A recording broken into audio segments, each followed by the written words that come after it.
Hey, it's your guy Tyrrell back with the interviews. In today's video, we're going to briefly analyze how Juventus's midfield runs and Cristiano Ronaldo unsettled Barcelona's backline in their 3-0 Champions League win.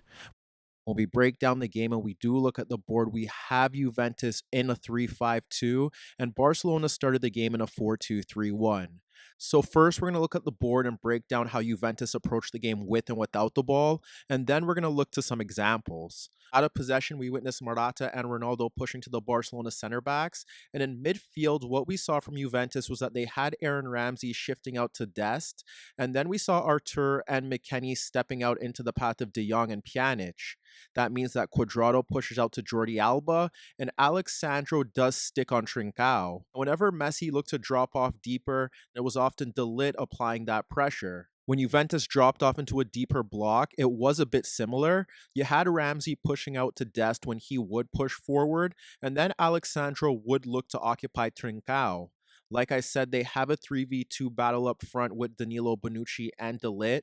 And with Messi dropping off deeper and occupying central positions, if Ramsey or McKennie were pushing out to Jordi Alba or Dest, then they still have two central midfielders occupying Messi as De Jong and Pjanic occupy deeper positions. Juventus's midfield trio would stay narrow, and the only significant threat that Barcelona posed in that opening half when the game was still in balance was when Pedri would occupy Danilo and Bonucci in a narrow position, and Messi was able to slide out the ball to Jordi Alba. But besides that, Juventus did a very good job of neutralizing Barcelona's threat out in the wider areas and ensuring that Messi didn't have any options to combine with. Essentially, the key to the 5-3-2 out of possession was that Barcelona do like to push forward with 5 men when they have the fullbacks getting into advanced positions, and that was to ensure that Barcelona didn't have any advantages in those attacking zones. And with Messi dropping off deeper,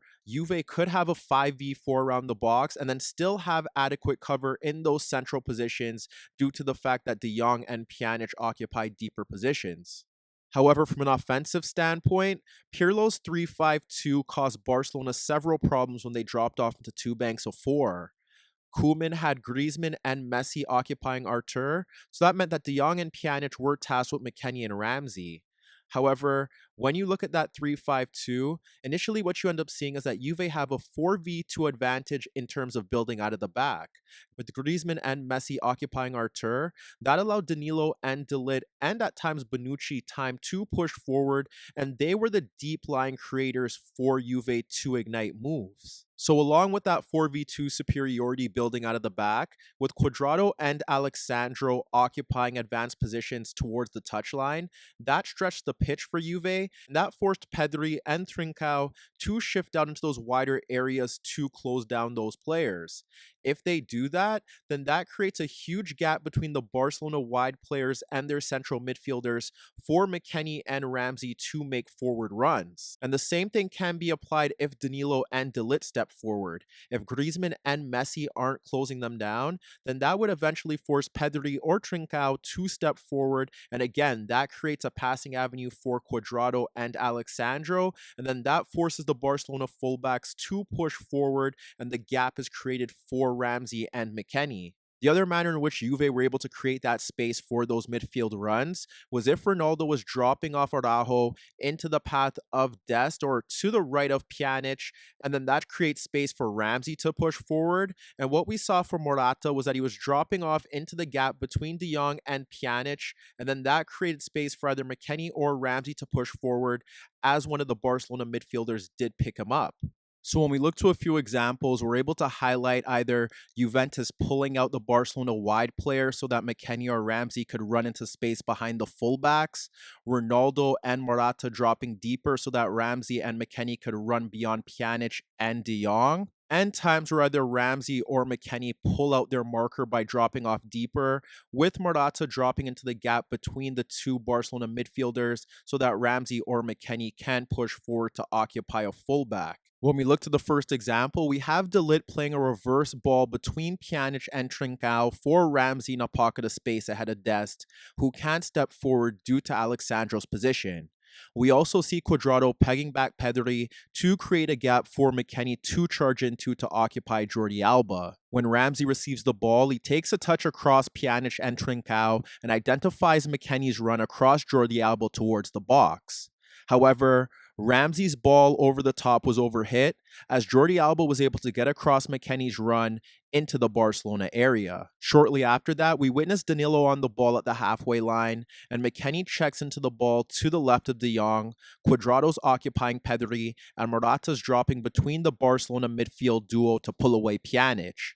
This is where we see Ramsey signaling for possession and making a forward run across Araujo into the gap between the Barcelona center backs.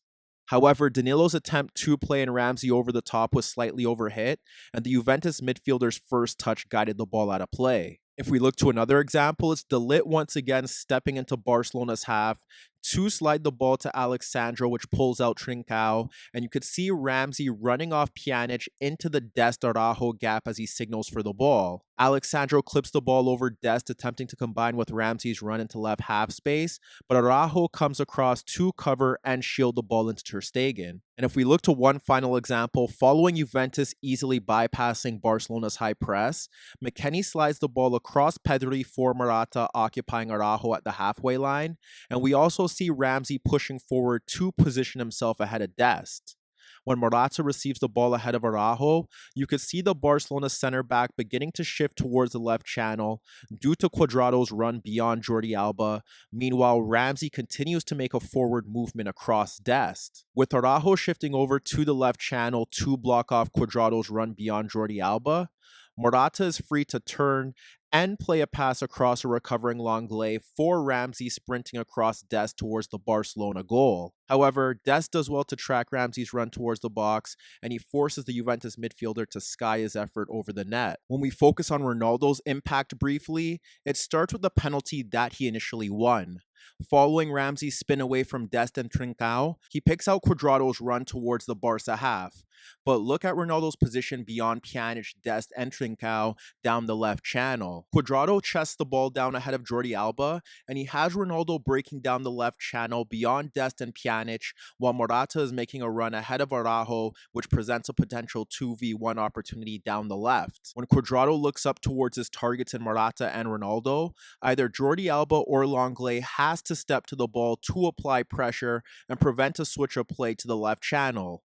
But they drop off the Colombian, who shifts the ball out to Ronaldo. When Ronaldo receives Cuadrado's switch of play, he's free to take on Araujo 1v1 as the Barcelona center back is forced to drop off and show him the outside due to Morata's movement, and that results in the penalty for Juventus' opening goal. And when we look to the build-up to the second goal, it's Ramsey receiving a pass from Morata beyond Pjanic, and he holds off Pjanic's challenge to run at Araujo, and he pokes the ball across Pedri for McKennie ahead of Lenglet. At this moment, Ronaldo is positioned beyond De Jong and beginning to break towards the Barcelona box. McKennie lets Ramsey's pass run across his body, and he slides it out into right half space for Cuadrado, but you can also see Ronaldo positioned ahead of the Barcelona box, making a run around McKennie towards that zone. When McKennie plays the ball to Cuadrado, he instantly begins to run into the box off Lenglet's shoulder into the gap between Dest and Araujo, whereas Ronaldo signals for the ball in right half space and begins to run into the Alba Araujo gap. When Cuadrado's side foot lofts a first-time ball into the box, we could see that Ronaldo's run into right half space takes both Barcelona center backs out of the game and creates space for an unmarked McKennie to double Juventus' lead.